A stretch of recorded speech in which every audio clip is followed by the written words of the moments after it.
Sax Rich with Totally Electric Guitars. Talking today about intervals and learning intervals.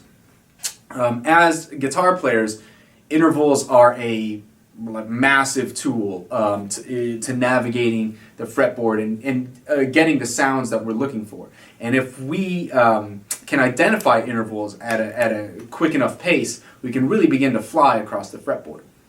And we have a pretty big advantage over a lot of other instruments, horn, wind instruments, these things, vocals, because we can actually physically see our notes. You know, like a piano player, you can see the note, press it, and that's the note that you get.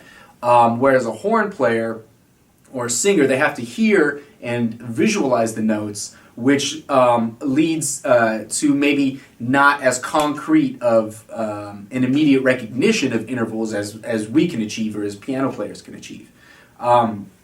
And the reason intervals are so useful is because they repeat themselves all over the guitar.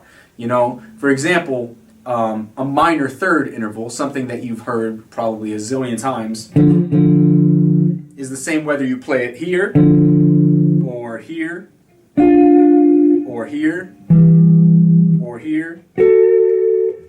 It's the same interval and the same shape pretty much no matter where you move it, and the same goes true for all the other intervals. And that means that if you're playing notes, and if you're playing a riff like, you know, maybe something like this,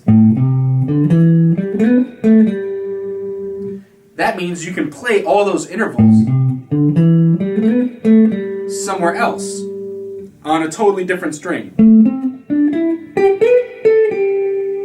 with the same kind of distance between the notes and the same shapes, because intervals repeat. And if you start looking at things based on the distance between the two notes rather than necessarily the notes themselves, I mean, I don't want you to not think of the notes themselves, but if you can begin to recognize those two notes are the same distance apart all the time, and that distance is this, you know, minor third or major sixth or whatever the case may be, then you can really begin to navigate much more comfortably through chord changes and through soloing and improvisation. It's going to open up a whole new door to you if you can begin to think in this like intervallic style.